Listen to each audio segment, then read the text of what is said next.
اعوذ باللہ من الشیطان الرجیم بسم اللہ الرحمن الرحیم یا رب صلی وسلم دائما ابدا اللہ حبیبک خیر خلق کلہم والحبیب الذی ترجو شفاعۃ لکل حول من الاحوال مقتحم یا محمد توجہ بک الی ربک فی حاجت ہذہ لتقصد فشفع فی اللہم صلی علی محمد عبدک ورسولک وصلی علی المؤمنین والمؤمنات والمسلمین والمسلمات۔ حضرت محبت اور اہل محبت کی باتیں بتا رہے ہیں، اور ثواب اور اجر و ثواب کا پہلے بیان ہوا کہ اللہ پاک اخلاص کی بنیاد کے اوپر صبر بڑھاتے ہیں اور بغیر حساب بھی دیتے ہیں۔ احد پہاڑ کے برابر شعلہ ایک اس کا آیا کہ وہ کسی نے ایک چھوارا اللہ کے راستے میں دیا تو اس کو اجر جو ہے اور پہاڑ کے برابر دے دیا جاتا ہے۔ یہ سارے باتیں اجر و ثواب کی تفصیل حضرت نے بیان فرمائی۔ اس کے بعد حضرت دو چیزوں کا فرق واضح بیان فرما رہے ہیں کہ دو کوتاہیاں ہوتی ہیں اعمال میں، تو ایک کی تو ہے یہ ہے کہ خالق کے حقیقی محبوب کی رضا کو پیش نظر رکھنا، یہ سب سے اہم ہے۔ اجر و ثواب کی گنتی میں تو پڑ جاتے ہیں، لیکن اس کے اصل جو ہے وہ گوارا اور ناگوارا سبھی کچھ برداشت کرتے ہیں۔ اگر محبت صادق ہے تو اس کا مشرب تو یہ ہوتا ہے کہ جس میں محبوب خوش ہو وہ کام کرنا چاہیے۔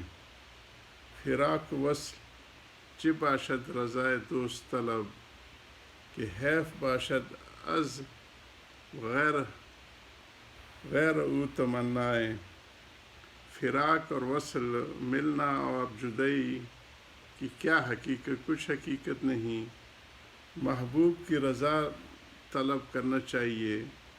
اگر محبوب فراق کو پسند فرمائے تو تم وصال کے طالب مت بنو۔ اس لیے محبوب کی مرضی کے خلاف کی تمنا کرنا افسوس کی بات ہے۔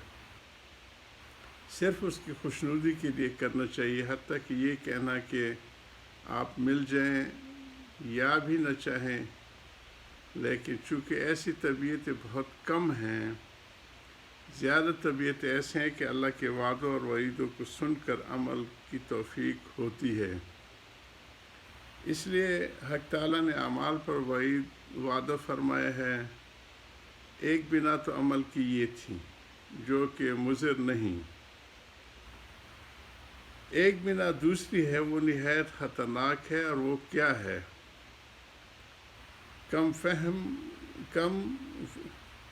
کیا ہے؟ فہم حکمت، یعنی عمل جب کریں گے جب اس عمل کی حکمت اور وجہ مناسبت عمل اور جزا بھی ہماری سمجھ میں آ جائے۔ یعنی ہر حکم کی حکمتوں کے پیچھے پڑ جاتے ہیں کہ اس میں کیا حکمتیں ہیں، اور ان حکمتوں کی بحث میں پڑے رہتے ہیں۔ افسوس ہے کہ اس زمانے میں جس قدر تعلیم بڑھتی جا رہی ہے، اس قدر اس بنا فاسد کا شیوا ہوتا جاتا ہے۔ یہ بھی بڑھ رہی ہے تعلیم کے ساتھ ساتھ۔ جس کو دیکھیے، کیا علماء کیا جہلاء، سب اس میں مبتلا ہیں۔ ماشاءاللہ میرے جاہل کہنے پر شاید بعض تعلیم یافتوں کو شبہ ہوا ہو کہ ہم تو خاصے لکھے پڑھے ہیں، چنانچہ خواندہ لکھے جاتے ہیں، پڑھے لکھے، ہم کو جاہل کیوں کہا؟ بات یہ ہے کہ جاہل کے معنی یہ نہیں ہے کہ لکھنا یا پڑھنا نہ جانتا ہو، بلکہ جس فن کو کوئی نہ جانے وہ اس فن کا جاہل ہوتا ہے۔ اگر میں ڈاکٹر نہیں ہوں، اگر اس فن میں دخل دوں گا تو میری حماقت ہے، لکل فن رجال، اللہ پاک نے ہر شعبے کے ماہر پیدا کیے ہیں. اس فن کے اعتبار سے میں جاہل ہوں. جس شخص نے جو فن حاصل نہ کیا ہو اور وہ اگر اس میں محقق ہونے کی حیثیت سے گفتگو کرے، یہ اس کی غلطی ہے. اور اگر سائلانہ گفتگو کرے تو اگر وہ سوال غیر ضروری ہے تو یہ بھی حماقت ہے. اس کی ایسی مثال ہے کہ کسی طبیب کے پاس دو مریض جو کہ فن طب سے بالکل ناآشنا ہیں آئیں. ایک نے نبض، قارورہ، تھرمومیٹر وغیرہ کو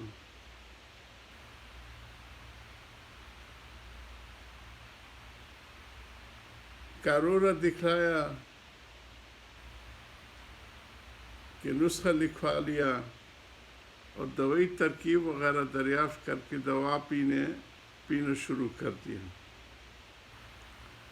اور دوسرے نے بھی نسخہ لکھوایا مگر نسخہ دیکھ کر آپ نے طبیب سے کیل و کال شروع کر دی کہ اس میں کیا ہے، کیا ایٹم ہے، یہ کیوں حکیم صاحب آپ نے گل بنفشہ کیوں لکھا ہے؟ یہ ہربل جو وہ ہے میڈیسن وغیرہ اس زمانے میں جو دی جاتی تھی. گل بنفشہ کیوں لکھا ہے بجائے اس کے فلاں دوا کیوں نہ تجویز فرمائی؟ اور گل بنفشہ 5 ہی ماشے کو کیوں لکھا ہے، 6 ماشے کیوں نہ لکھا؟ ڈوزز جو ڈاکٹر لکھتے ہیں آج کل. ظاہر ہے کہ طبیب کو یہ گفتگو اس مریض کی ضرور ناگوار گزرے گی. اس کو تو اس قدر سوال کافی ہے کہ میرا مرض کیا ہے اور دوا کیا ہے، اور بلا حجت وہ پینا شروع کر دیتا. اس پر طبیب عتاب بھی کرے گا، لیکن اس عتاب کی حالت میں اگر کوئی طالب علم جو اس طبیب سے فن حاصل کرنے کے لیے رہتا ہے، جیسے ہاؤس جاب ڈاکٹر رہتے ہیں بڑے ڈاکٹروں کے ساتھ، آ جائے اور وہ بعین ہی یہی سوالات کرے. بسم اللہ الرحمن الرحیم جو شیخ کر رہے ہیں کہ اس کو وہ یا رب صلی وسلم دائما ابدا اللہ حبیبک، یہ سوالات کرے جو ہاؤس جاب کا ڈاکٹر ہے کہ جو اس مریض نے کیے کہ شیخ نے اس دوا کی مقدار میں کیوں لکھی ہے اور بجائے اس کے فلاں دوا کیوں نہیں لکھی، تو طبیب برابر جواب دینے لگے گا. اس پر وہ مریض سائل بگڑ جائے کہ کیا وجہ ہے کہ میں نے یہی سوال کیا تھا تو ہم پر تو عتاب ہوا، آپ نے ہمیں ڈانٹ دیا، اور اس نے پوچھا تو آپ نے جواب دیا. وہ طبیب ظاہر ہے یہ کہے گا کہ یہ فن حاصل کرنے آیا ہے، یہ طالب علم ہے، یہ آگے سیکھ رہا ہے اور اس کو بتائے گا تو فن حاصل کرنے آئے ہے، اس کو سوال کا حق ہے اور اس کا مقصود ہی ہے اس فن کو سیکھنا، اور آپ کا مقصد یہ نہیں. آپ کو تو شفا مطلوب ہے کہ مرض سے جان چھڑا لیں. صاحب یہ مثال جب سمجھ آ گئی تو اب اس سے صاف واضح ہو گیا کہ آپ صاحبوں کا حکمت سے سوال کرنا بالکل بے موقع ہے. تعجب ہے کہ شب و روز گراموفون اور فوٹوگراف اور کمروں اور بنگلوں میں رہنے کا شغل ہو اور سوال یہ کرے کہ نماز کی فلسفی کیا ہے اور روزے کی حکمت کیا ہے، اور آپ اپنے امراض کا علاج کیجئے. موجودہ حضرت کے زمانے میں یہ چیزیں شروع ہو چکی تھیں. اب تو سوشل میڈیا بہت آگے فوٹوگرافی بھی اور وائس چیٹنگ بھی اور رہنے سہنے کی بھی نئی نئی ایجادیں. تو ایک تو ان کا دل دادا ہو اور وہ آ کے وہ نماز کی حکمتیں پوچھنے لگے کہ اس میں کیا حکمت ہے. حضرت کن باتوں کو جاری رکھیں گے. وآخر دعوانا الحمدللہ رب العالمین.